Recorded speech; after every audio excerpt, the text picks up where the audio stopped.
Hey guys, welcome back. We got Derek Legg in the studio today, and it's funny because one of the first podcasts I ever did was with you.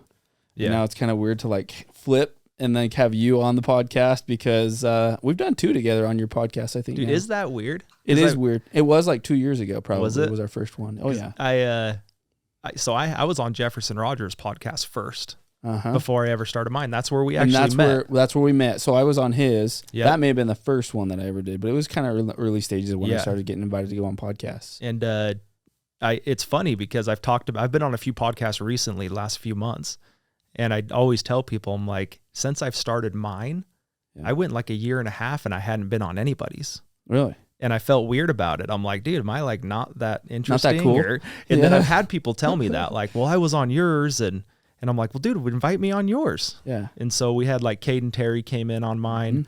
And I said, dude, I'd love to be on yours. So I just kind of put it out there now instead of being asked. I'm like, hey man, if you ever need a guest, I'm local. I can jump in. So dude, isn't that like, that is just that right off the bat. We can start there. Is just like, I remember high school baseball. I used to think like I was first team all state. I was region 9 MVP. I was good. I was a good baseball player. And I always just thought that the way that it worked is the better you can get at baseball, like the scouts are just going to come to you. Sure. And I saw so many other players, and like this is a good lesson for business and life in general, right? It's like you got to be a good marketer.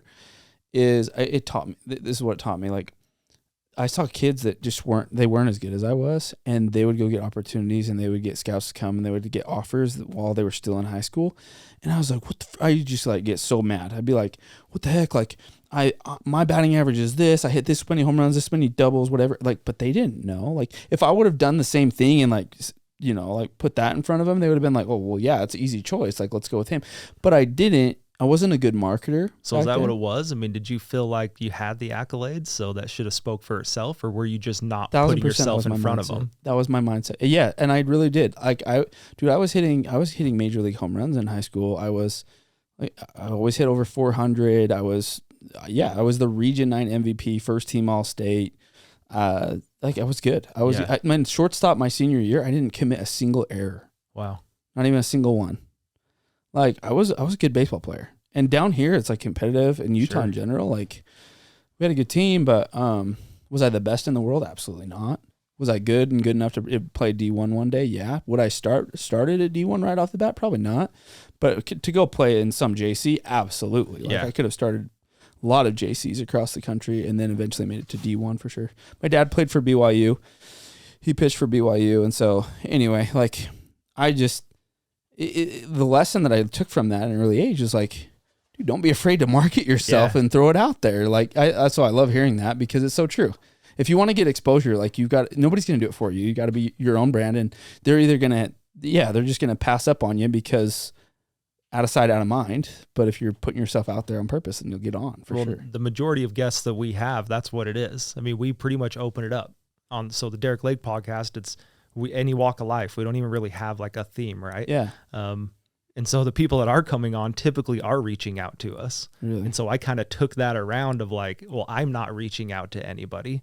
So, or not even reaching out, but I'm not even mentioning, hey man, I'd love to come on your podcast. Right. Where I'm expecting people to do that, 52 people a year to do that to me. Yeah. Cause I'm cool. And it's not even that. Like well, that's what I would think. But you know what I'm saying? So I had to like reverse engineer that with myself to be like, well, I'm expecting that to fulfill, episodes with my own podcast. And it was an insecurity for me too. And I'm still kind of breaking it down right now, but I thought, well, there's obviously other people out there that would be a better guest than me in this situation. In my mind, that's what I would think. And I started turning that into, well, they don't even know I want to be a part of it, know, and like what value can I add that you don't even know I want to come and add? Right. Or anyone else. And that was Jefferson Rogers was the same thing, man. I heard he had started one. I had thought about starting one for a while, and I reached out to him and just said, hey man, love what you're doing. Love you're putting yourself out there. If you ever need a guest, dude, I'd love to come on. Yeah. And I said, but I'd really rather, like, I'd love to come sit in. And so that was when you were on, I came and sat in. Right. And so that kind of like, gave me a little bit of confidence that I could do it myself. Yeah. And then I think I was on with them the next week, if I remember right. Really? And dude, then soon that's where I met Mallory. So Blue Form and Blake, and then it's all history from there. But it's kind of funny because I started out that way, and then something in my mind flipped, and then I'd start seeing other people on podcasts, and I'm like, well, I wonder why they haven't invited me yet. Yeah. You know, and I don't know. It's a weird thing. I'm still working through it. Yeah. So it is a weird thing. I'm glad I have the opportunity to come. But you've already found a lot of success, and thank you for being here, by the way. And I'm just impressed. I am super impressed with what you've been able to do, because, you know, seeing you and meeting you back then, I see the nicest guy, and I see, you know, a guy that's an entrepreneur in business and whatever. But I'm like, do I see podcast hosts, successful podcasts? I'm like, no, sure. Not really. But it's not like the opposite. And now you freaking crushed it. And I just think that's cool that you had. It doesn't really matter at the end of the day, if you believe that you can do something and you just get after it and put in the time, it can be possible. And in the podcast world, wouldn't you agree? Like, you just have to put in a lot of time for you to even get anywhere. Like, how was the first year for you in the podcast world? Dude, we kind of talked about this before we jumped on. When I decide I'm doing something, I'm 2 feet in and I'm all in. All in. And when we started the Derek Legg podcast, Blue Form, like, I was Blue Form's only client, right? Like, they built it. They basically started Blue Form. Well, not say like, but they built their studio around me. You know, and we both burned the boats and started day one together. And that's cool. It kind of gave me an ownership with their company, and it gave them an ownership to provide for me, right? Like, we were betting on each other following through, because if I quit 2 months in, you know, or they say, hey man, this isn't really working out like we thought, so we're going to shut down, and I have 7 podcast episodes, right? So I knew, like, going into that, I had to be all in. And so I didn't know how often I was going to do it, was like our biggest question. Do we do it every week, once a month? What, you know, just randomly? Yeah. The consistency needed to be there, but at what rate? Yeah. And so I reached out on social media and was just like, hey, I'm thinking about starting a podcast. If I did, would anyone want to come on it? And it's funny, I tell this story a lot and I still get like chills when I talk about it. I was sitting downstairs at my house on the couch. I think I had it would have been summer, so probably a sports game, baseball, I don't know, something was on the TV, and I'm sitting there texting, and I get immediately I get like 12 people, dude, I'd love to come on. And so I text Mallory, hey, we already got 12 people, so we're at least once a month, you know? Yeah. And then that just kept repeating, and we had 20 people, we had 30 people, we had 40 people. And so at the end of the night, I finally text Mallory, and I was like, hey, so we've got like 40 people on the first night, so I guess we're doing this every week. Yeah. You know, so that was the consistency. I had the expectation for me that it was an every week thing now. And when I go back and look at some of the first ones, it's one of those, like, I was super shy to talk. I felt weird in front of the camera still. But I had some great guests early, dude. And I kind of prepped that on purpose to have great guests early that I knew, you know, would help me knock it out of the park. Yeah. Yeah. Why did you start a podcast? You know, you have your business, but like what were maybe there wasn't just one thing, but what were the few things that made you start the podcast? Does that make sense? Yeah. So I have the gift of gab. Like, I talk a lot. Mm-hmm. Anyone that knows me knows that. Like, one-on-one, dude, I'll talk for hours. But you get me in a group and I'll shut down. Like, I don't even, you get me in a group of 10 people and I'll get the shakes. I start breathing weird, you know, like I get out of breath really easy. And so it was kind of a comfort zone thing for me, where I thought, okay, I can mix this to where I'm still getting the content pushed out to everybody, but it's just me and one other person. So like, I was kind of comfortable to do that, but it was also taking me out of my comfort zone to get in front of a lot of people. So that was part of it. The other part, really, dude, we were in the middle of COVID. I started 2020 is when we started the podcast. Mm-hmm. And there were so many people that I was talking to all the time that I felt like were going through the same thing. And in different situations, like specifically for that person, but it all was a result of depression, there's a lot of suicide in my history with friends and my father and a lot of different things, whatever that is. And I kind of wanted to build this platform where anybody could come on and share their story, their triumphs, their struggles, their everything.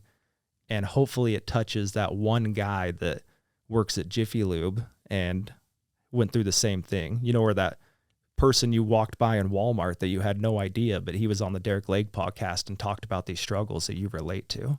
So that's honestly, like, it sounds weird to say in my mind, but like, honestly, it was just to help people.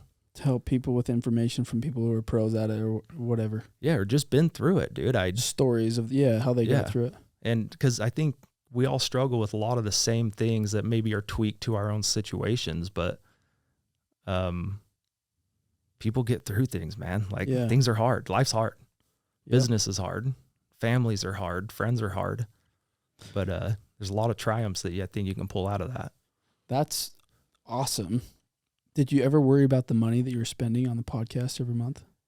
I probably should have worried more now that I'm 2.5 years in. Okay.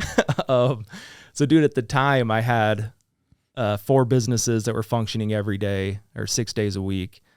I was pretty set at like my day job, right? The safe store, Southern Utah Safe and Vault is pretty much where I was spending a lot of my time.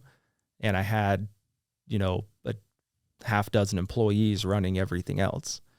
And I had a couple grand extra every month. And I'd been a couple years past my dad committing suicide. And then I had a classmate that I went to high school with that attempted suicide at the same spot my dad committed suicide. And she lived. So for people that are from Southern Utah, it's called Webb Hill. It's got a bunch of like satellite towers. It's just a desert hill, right? My dad drove his car off of that and took his own life. And I had a classmate jump off of it. And she, Nicole Hill, and she's been on my podcast if people want to know the story, but she is now in a wheelchair permanently, has massive brain trauma, but she's functional. Like, I mean, she's in a wheelchair. So we actually raised a bunch of money for her. My family did. We did a benefit dinner, and we ended up, you know, to be honest, and I think she knows the story, so I don't feel super bad talking about it. We were raising money for a funeral. Like, she was in a coma. Like, we didn't think she was going to make it, right? And we ended up so again, this is COVID as well. So this is right before the governor came out and shut everything down. So we did, it was the night before. The next day he came out and shut everything down. I think it was on a Sunday. And we did a big benefit dinner at 25 Main that my brothers used to own. Yeah. And we ended up, she woke up and had more brain function like the next day after the dinner. And we ended up donating all the money to the family, and they redid their house to be wheelchair accessible and did like a lift on the outside. So she has this little lift to get in her room. Right. And dude, there was just all these things like that was just cranking through me. And I don't know. Sorry, going back to the money thing. You didn't worry about the money. No, yeah, you didn't really worry about it. You had some, and you're just like, I believe in this enough. Yeah. There were just a lot of things stacking up around me, and I just thought, what could I do? You know, how could I build this? And there was never a thought of like, hey, this is going to build my personal brand. It's going to help me sell more safes. No. Business-wise, I never thought about it. Network-wise, I thought it couldn't hurt. Yeah. And even today, dude, we just hit 1.5 million viewers a month is what we've been averaging the last couple months. And the whole monetization thing is coming up, and sponsorships, and I was talking with Mallory and Blake, and I just said, I just wanted to cover production costs. Like, even now, as much as I'm on social media or as much as my posts are on, right? Like, not me particularly, but from the podcast, people think I'm just killing it, making all this monetization money, right? Yeah. And I'm like, well, no, it costs me money. It's not a revenue stream for me. It costs me money still to, you know, we just recorded episode 124 yesterday. And now, like, we've gotten into some investments. We're into, we just closed on a rental property the other day with my brother.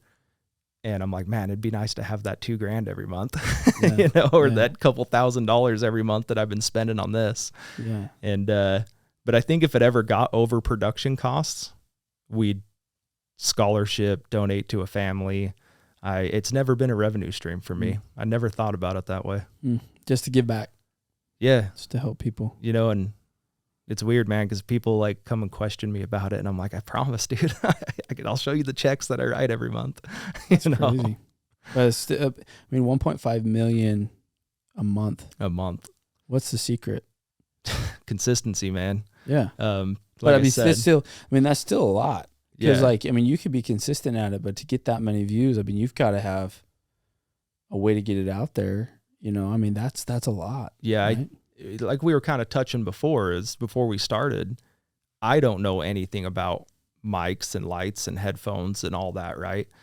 So I had to outsource that, and I have a great team. You know, I have a great team around me that helps with all that. I don't post they're on me more to like get on the stories and like be more involved. Right. Yeah. I feel like I'm involved enough because my entire life is out there on the internet now. I like I said, dude, 2 feet in, I was dedicated. I held them accountable. They held me accountable. Yeah. And it's been wild. Like this is the funny, dude, because I've been asking people this, especially people that have podcasts. Like, when do you stop? Yeah. Do you ever stop? Is 100 episodes, when I would hit 100, everyone's like, what are you doing for your 100? I'm like, is that what we celebrate? You know, like I thought, so we did the first year and didn't miss a week for the first year. And that to me was like, I mean, other than like brushing my teeth, like I don't know what I've done for an entire year every single day, you know, slept. Yeah. And so for me, that was like a milestone for me. What's yours, dude? Where are you at with that? Have you ever thought of that? Why I have a podcast? No, like what's your milestones or where? Oh, with the podcast. Yeah, you know what? I'm probably similar to you. I don't think that I have like a milestone, and like, it's a great question. Like, when do you stop? I don't think you ever stop, because I don't think so either. I think that there's so much value in meeting people. And I say this all the time with podcasts, and I think that people need to hear this. It's really, really difficult to be able to ask somebody that's successful in anything to go to lunch these days. It could cost them thousands of dollars to take that time off to be able to go to lunch with you, and you're going to spend $12 on their lunch, maybe 20. Yeah. Depending on where you go. It doesn't make sense to them. And it's going to be really, really hard for them to go with you, unless you already know them and have a deep history with them, right? Yeah, 100%. But it's way different to hit them up and say, hey, would love to create content with you, for you, on the podcast, and push your brand, push your new book, push whatever they're selling on the podcast. Oh yeah, I got time for that. Yeah. Well, every single time. I think this is what podcasts are changing everything. I think like if you look at, the social media part of it too, but people aren't watching the news. They're not reading the newspaper. They're not like, that's not how people consume anything anymore.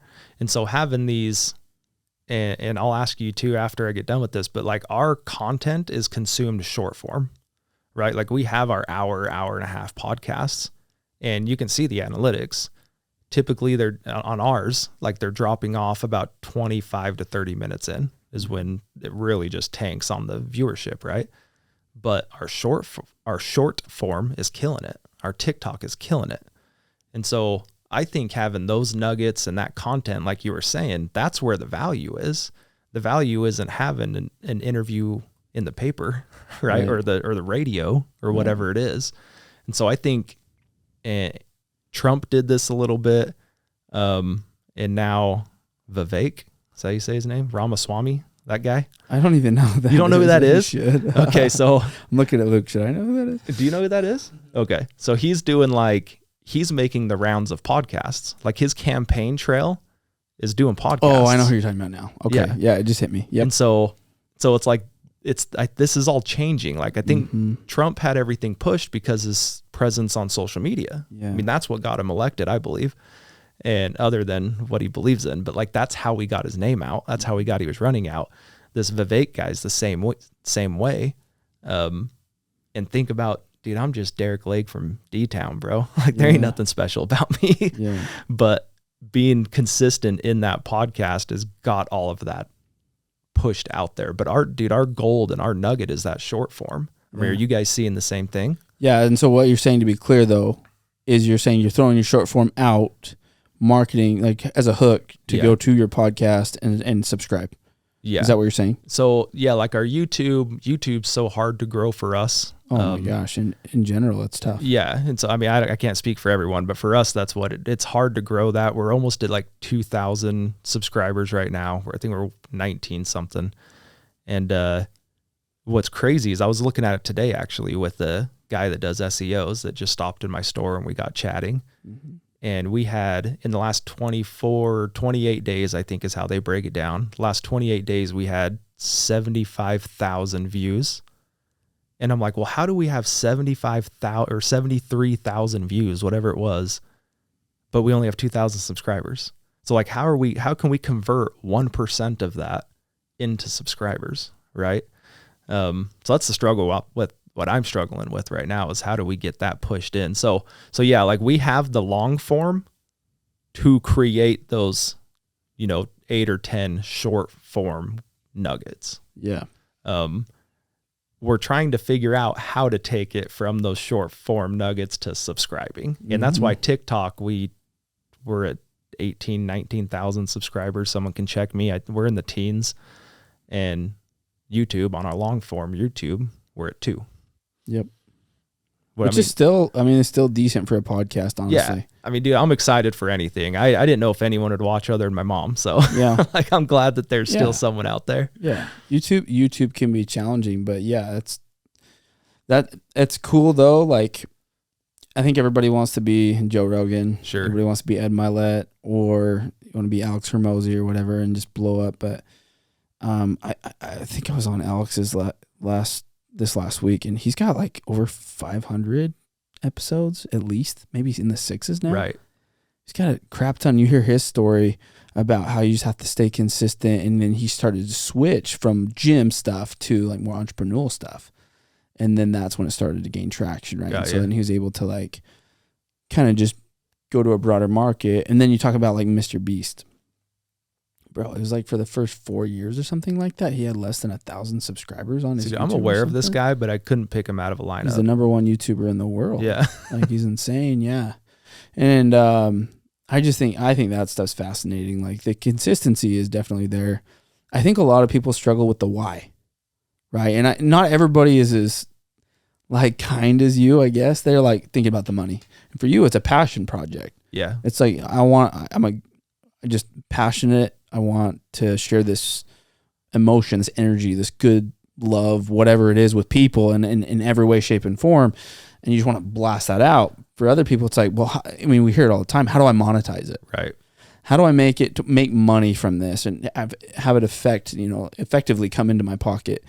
Well, the truth is, like, you're paying, if you're going to do it right, you're paying several thousand a month to be able to put content out there. Am I right? Oh, yeah, I don't know of anybody that's doing it effectively that's not paying thousands of dollars a month. And then if you want to invest in your own equipment or you're going to leverage somebody else, like it all is going to add up eventually, right? And then I just hear so many stories. You get a couple months in and they're just like, hey, where's the, why do I feel stuck? Well, nothing's happening. I think that's why people stop. Well, so I've had those conversations. I've had people ask me, how long did it take for you to start monetizing it?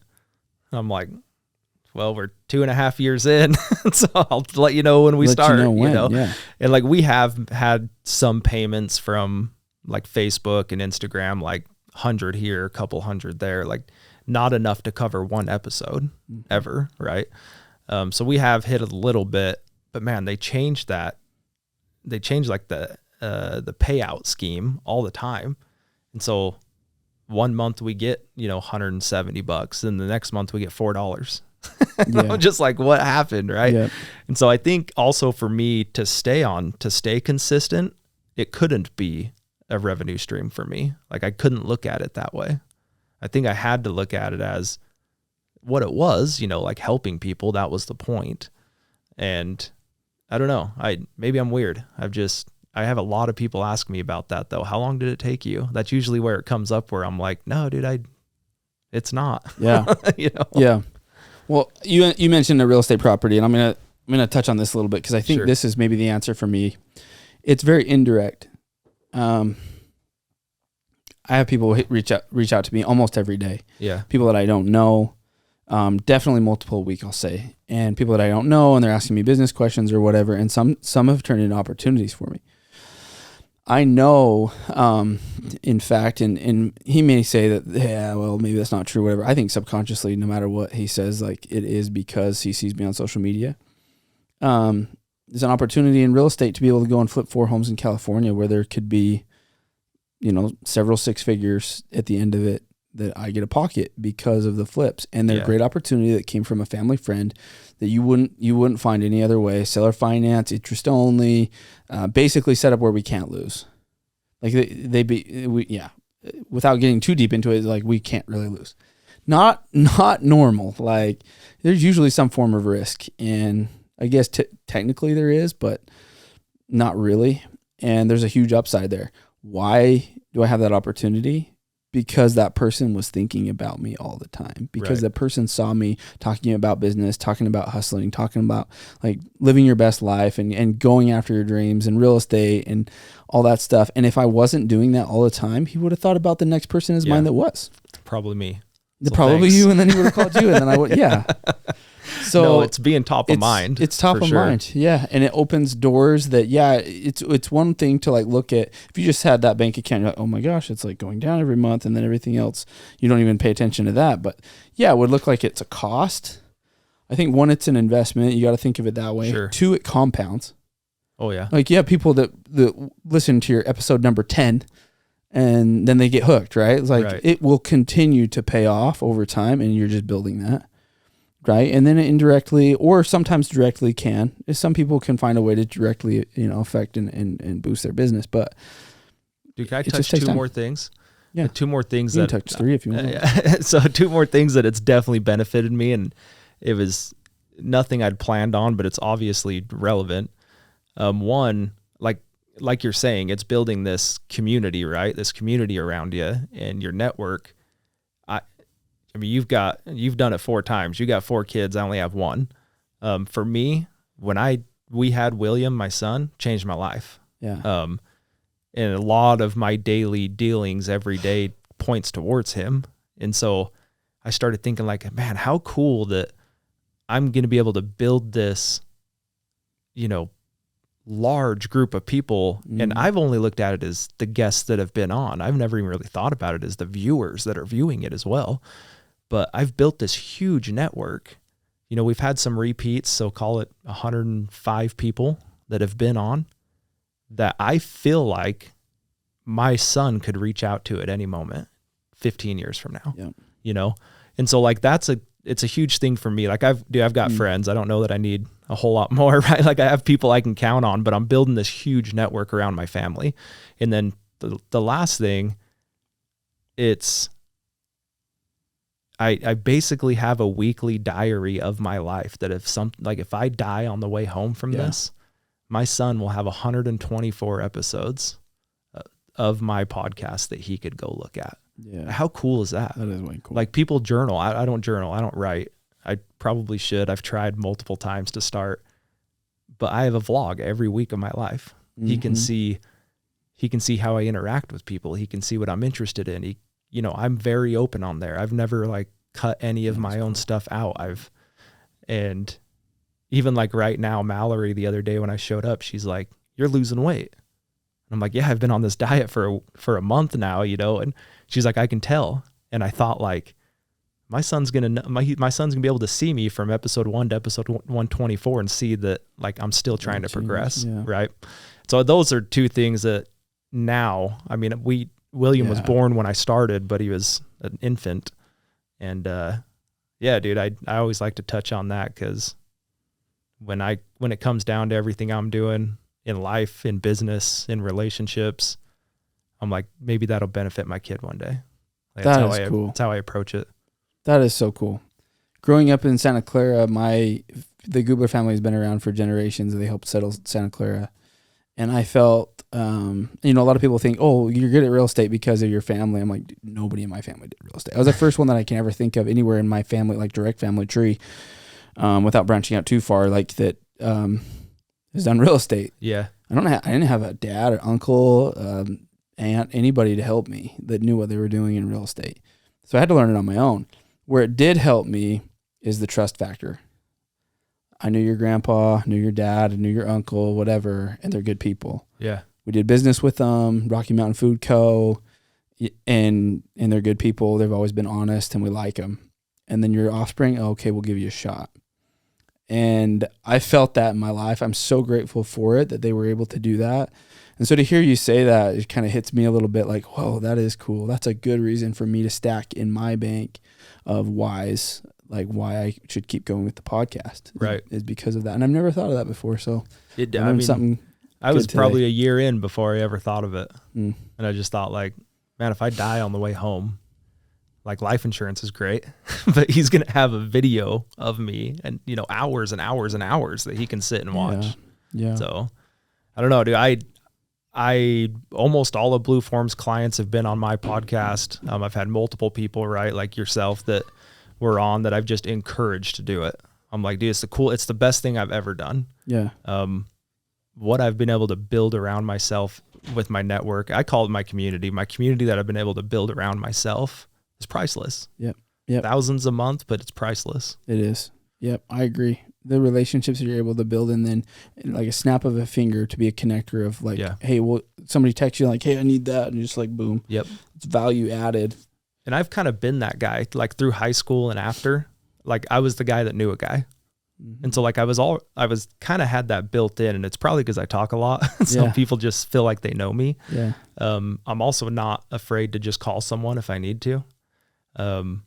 Like we were talking Justin Prince before we got on, right? Now he's my friend. Like I consider him a friend now. Mm-hmm. And we were doing a fundraiser, and it kind of, his son was a part of a group that we were doing a fundraiser for, or was a past member. And I reached out to him. Hey man, everyone here knows Isaac. They love Isaac.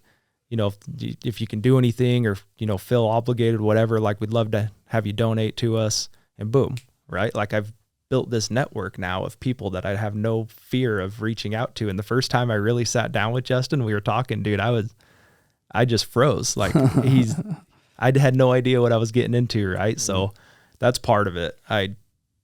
You can't put a dollar amount on it. No. And so I've built businesses, man. I have a lot of great relationships. I'm still best friends with guys I was friends with in high school. But the podcast is probably the best thing I've ever done. Yeah. So here's a question. It's an opinion question. I don't think there's any right or wrong answer. It's just your opinion. Who should start a podcast? Dude, I think anybody could. I mean, I kind of put it towards like a business structure too. Like, what are you passionate about? Like, are you passionate about butterflies? Dude, you should not you, but like for an example, right? Like, dude, if you're passionate about butterflies, and that's what the internet's done with us. I guarantee there's X amount of people out there that are also passionate about butterflies. And so you could start a podcast around that. I have a friend that is into currency exchange. Yeah. And the big thing right now is the dinar in Iraq. Have you heard about this at all? No. Okay. So it's a whole nother episode, but, so it's the dinar in Iraq. So right now it's devalued. So when people can go look at it, they're looking at revaluing it, and the Middle Eastern countries, their value. So being American, and maybe it's just me and I'm just that ugly American, but I'm like, our money's worth more than everybody's, right? The US dollar. That's what I would think. A lot of the Middle Eastern countries are probably 3 times what the dollar is because of the oil and the resources out there. Okay. So they're looking to revalue the dinar. So you can go buy $1 million in dinar for, and don't quote me on this, for under $2,000. And because it's valued at hardly anything right now, but if they revalue that. So anyway, so there's this whole thing, right? This whole like, yeah. And so I asked him, hey man, I know you're into this dinar thing. Like, do I need to be a part of it? Like, what are we doing with it? And he sends me like 4 different guys' podcasts that all they do is talk about the dinar. Right. And so proving my point of like, whatever you're passionate about. Yeah. Go do that. Go talk about it. I mean, and again, that's why we have no theme on ours. It's like, what are you passionate I'm about? Similar. And the Eric Gubler podcast is very similar. Derek Legg, Eric Gubler. I love the name because then it opens it up to whatever. I think when people, and maybe this isn't for everyone, maybe you are really specific and then it's okay to name it something specific. Sure. But I noticed like Alex Hormozy podcast, Ed Milet podcast, the Joe Rogan podcast, like it's their name. And what clicked for me is it's not about like, like puffing out your chest and like throwing my name out there. For me, it was two things. It was one, you can talk about whatever you want to. You can have whatever guest because it's not so specific. And for me, it's like anything that's self-development, entrepreneurial, motivating for people, or something, a hot topic that I'm interested in at the time. But the other thing is, like if you're promoting the I just thought of a funny name, but it's inappropriate for this. The fitness. We'll just say that the fitness for the fitness for people under 30 podcast, or like, something that's specific. Sure. A specific group. You really got to be passionate about that one thing. And I just wanted to open it up. I'm like you. I just wanted to talk about I'm interested in so many different things. And so it would just made more sense to just nail that down. And there is some like the Derek Legg podcast. I was like, oh, I've heard of that. Oh, I've heard of Derek. Right. I think that is a good thing. I think that is a positive. Yeah. So going back, I think anyone that's passionate about it can start anything. Right. I would say that I'd love someone to at me so we can have this conversation, right? But I think if you are more specific on one thing, it's easier to market that. It's easier to monetize that. It's easier because that's what everyone's searching is, that one thing, right? It's butterflies. It's purple butterflies, right? And so that's then you're the expert in the purple butterflies. Right. And so that is something that I think that I struggle with on the monetization part is, we've had yoga instructors, we've had business owners, we've had hunters, we've had, porn addiction, we've had suicide survivors. I mean, we've had everything. And so, I don't know. But who should start it? Dude, anybody can. Yeah. I can't tell you how many people have been on mine. We take the headphones off and we're done. And I'm pretty sure you're one of them. I'm like, dude, you got to start a podcast. Yeah. Like, because a lot of people I've had on, I'm like, dude, you're way more interesting than me. And so I'm more just kind of that's true. I feel that way about a lot of people. Yeah. I think anybody can. Sure. And then, I think a lot of times it'd be like, well, let me ask you this. I don't mean to cut you off. Cause this is something I'm struggling with right now when you asked about money. Yeah. At what point and I guess if you're going to farm it out, farm out the production and the posting and the social media, I'm wondering if I started too early. Like I thought that we had the extra income to cover it, right? Mm-hmm. And now we've been into a couple investments and one of them is like drowning us right now. Mm-hmm. And I'm like, dude, did I start this too early? Like, should I have been more financially stable before? Alex Hormozy, right? Like, was he doing all that stuff when he was like, I'm in the struggle right now. Like, well, I mean, we're paycheck to paycheck right now, mm-hmm. right? And so it's kind of going back to that where I think like anybody should do it. But dude, maybe make sure that, you can financially be stable for a long amount of time. So I don't know. Do you have any, it's something I've been struggling with. Yeah. It's a good question. I think my take on it or my feeling is, with that said, Eric's way more successful than I am. So that's probably a little different question to you. I just posted something today actually about how success has nothing to do with money. And that's true. And I don't have that much comparatively either. I mean, to be honest, compared to a lot of people I hang out with, like I feel like the little guy. So I'm grateful for what we have. And I know there's more, but success to me is consistency. And I think there's different ways to skin the cat. I think people have to get creative if they find themselves in that position, but they can't stop. Because that's the choice. It's either you stop and you quit, or you grind through it until, and it's just a matter of until something happens or something blows up or you figure it out. I find that the more stressful times, it's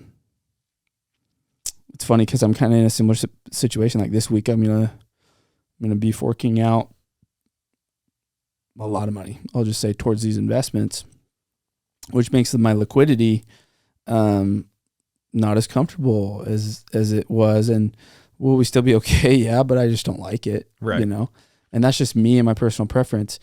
And so my choice is to cut back on certain things, but not cut back on the consistency. And I think there's seasons in life. Love it. And you have to know when those seasons start to shift. Having kids is a season. We just had our fourth.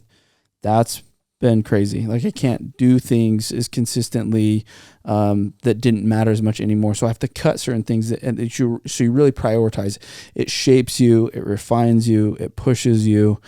So my whole point to that, if you stop, you miss out on the refiner's fire through it that really teaches you and helps you grow.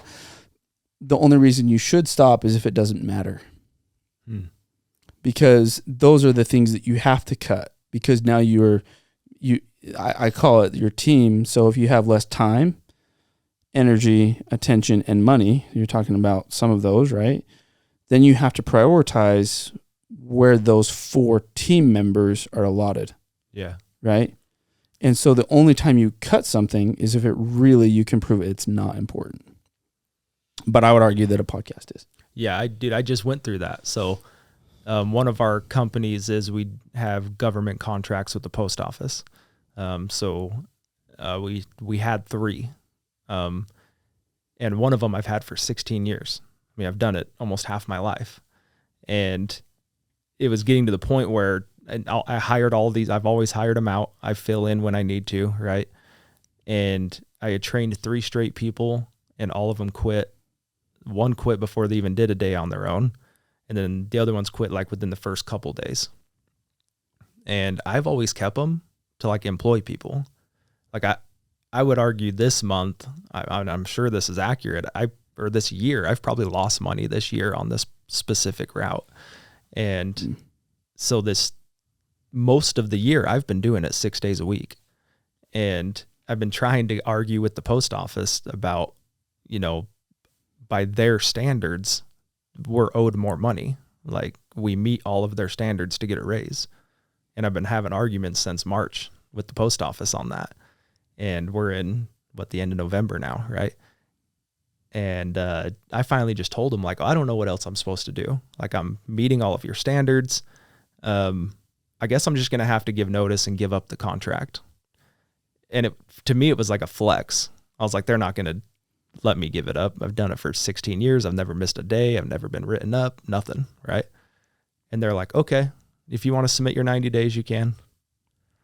And so I dude, it kind of threw me. It threw me for wait, should I give it up? I've never thought about giving it up. Since I've been an adult, I've been doing it. And I went home and I've talked to my wife about it a lot, and my mom and a couple friends. And I'm like, what does this even look like if I do cut it? And I'm like, well, I'll stop losing money on it. I'll have more time to spend with my son. I'll have more time to spend with my wife. I never go on vacation because I always have to be there in case I need to cover that route 6 days a week, right? And so I'm like, so my son, my wife, and I can go experience some different things in different places, even if that's camping or going across the world, right? And so after a couple of days, I was like, sweet, let's give this thing up, right? And so just last Saturday was actually my last day on it. So this is just recent for me. And I've always held on to it, 1, because it employed people, but 2, it was always guaranteed money, right? So as long as you fulfill it, they paid us $60,000 a year to do it.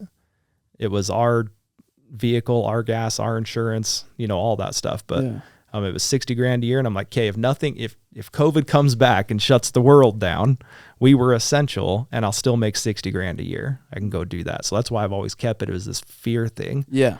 And dude, we did almost $700,000 in our safe store last year. Wow. And I'm grasping onto this $60K like we're going to die, That's going to protect me. That I've been spending, 5-6 hours a day, 6 days a week on.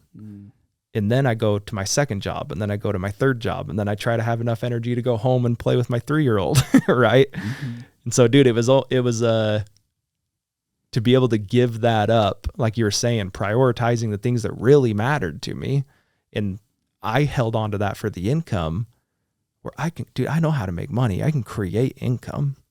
I have multiple ways of doing it. And that was what took my most amount of time and I made the least amount of money in.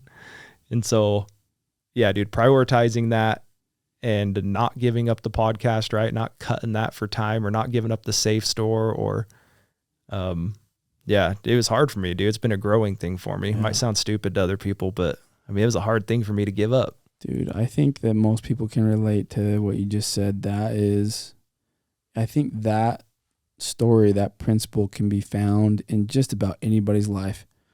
Somebody who's working a 9 to 5 that's sick of it and wants something different, even if it's just another 9 to 5 job, but wants to make more money, but is too scared to go without income to find something else or go back to school or something. Somebody who's doing that 9 to 5, but wants to think bigger and be an entrepreneur and start their own thing and maybe break into the millions one day or whatever. I think at every level you can find that, like holding on to something that's safe and stable is really, really difficult, no matter the amount of money I found. And I think that's super cool that you're able to do that and recognize that. It's like the rubber band. Like sometimes you have to pull the rubber band back, so it feels like you're going backwards until you let it go, and then it propels forward. But that pulling back and stretching you out and the uncomfortable feeling and that tension that's built is not fun. Right. But then once it snaps, you take off. Dude, have you felt this? And I feel like it's almost cliche nowadays with all the social media going around. But man, when I'm like, for myself, I live a fairly stressful life. Like 14 to 16 hour days are normal for me. And like I said, employees, businesses, paying sales tax, right? Like everything. Mm-hmm. I just feel like, man, when I'm at that breaking point, I've been broken. I've looked at rock bottom. I've looked at anxiety attacks. I've had all this happen to me. I'm almost like excited's not the right word, because when I'm going through it, it's awful, but I know on the other side of that, I'm getting ready to hit a rebound. Have you ever had a feeling like that? When you're working 14, 15, 16? Well, I just mean like, dude, like you're just so spent, spread out. You have no energy. But you're just digging and you're digging and you're digging. And then, so that's kind of what this was to me, right? Like this was a huge thing to like give this up to me. Yeah. And, once I told myself like, hey, we're done. We have 90 days and it's over, someone else's problem. I'm like, hey, I'm ready. I'm like getting the helmet and the knee pads on, and I'm like, let's go, launch me. Where are we going? So like I've felt that the last, month probably. And it's been very stressful to hurry and like give this thing up. And I don't know, dude, I just thought, pass that back to you. I've had that moment happen so many times in my life where I'm like, dude, am I going to catch a break ever? And then you keep digging, keep pushing. My metaphor to my life that I always talk about is I'm always pushing against a brick wall, like hoping it moves one day, right? And I never take the time to look back and realize how far I've drugged that wall. Dude, everything that you just said, I can totally relate to, and I say similar things all the time. We got married 7 years ago, and when we got married, my wife had some student debt because she didn't come from a lot and didn't have any help. I had some family help. And it was from my grandparents, actually, and basically helped me, after LDS mission, helped me buy a car, helped me start school, and I got out of college debt-free.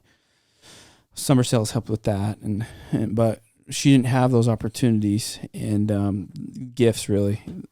And so we had, I think, $7,000 that she owed in school debt and other things and from school.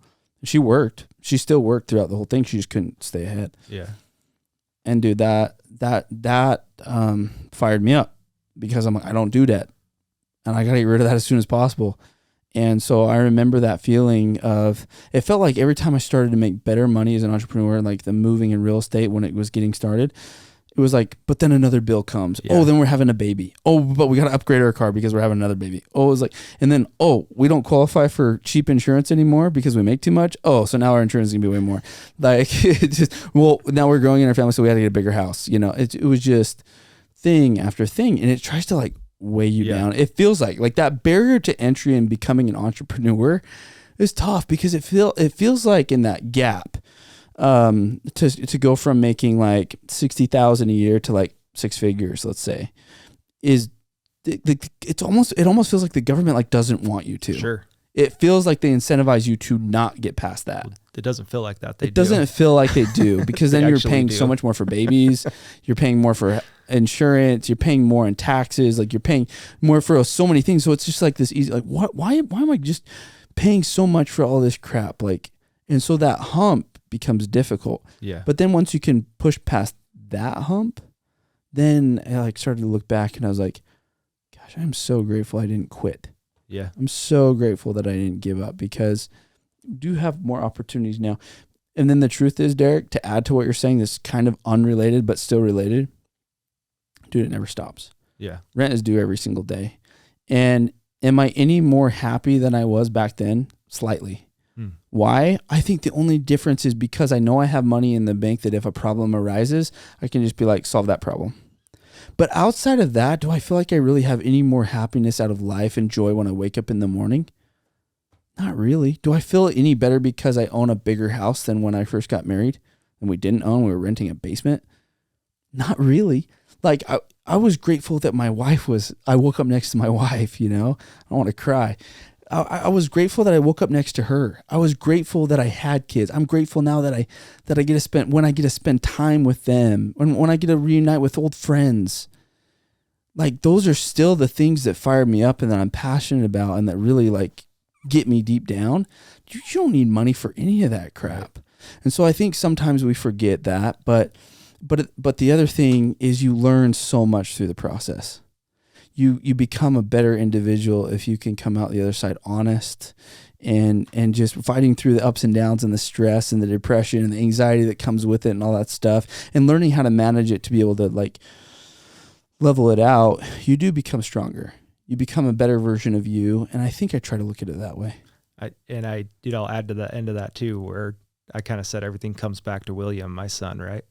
Think about everything that your kids are going to experience now because of what you've gone through, right?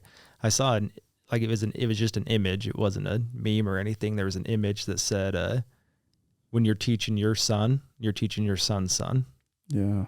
And I thought and it kind of hit me, dude. And maybe I focus way too much on my kid, but it hit me. I just thought, dude, all the struggles I'm going through, and I have this whole another episode on like generational wealth that I'm trying to build and income wise, my wife could support us. And so like that part of that drive's not even there for me. Yeah. And so it's almost like finding that thing to make me still work 14-hour days, but yeah, dude, I think that everything you're going through, think of everything your kids are going to benefit from you going through that. There was a clip I saw that said the barriers that you don't break, your kids will have to. Yeah. And I just thought, dang, dude, I feel like that's so true. There's more to it about teaching them and showing them how to get around and over the obstacles too. But it just, I don't know. That's kids, good stuff. Man. It's good stuff. Family in general is like, yeah, I remember when I got started as an entrepreneur, the whole thought was, look, I just want to make more money and save up money and invest money so that when my kids get to the age they are now, like where they're starting to play sports and get involved, that I can beat every game, that I can be there and not be stuck showing a house or moving people or whatever. And like the businesses that I had back then early on. And I'm there. And to be able to feel that is great. The problem is sometimes we say yes to things and we're not good at saying no, and we don't prioritize that team enough. And so then life will always naturally creep those things in, and you can get good at it for a season, but if you're not always on it, you will always be a yes man if you're not intentional about saying no. And then you fill your life up with stuff that maybe doesn't matter as much. And so it's constantly, for me, at least just remembering, hey, why did I do this in the first place? It wasn't for me. It wasn't so that I could have this car or this truck or this house or this stuff.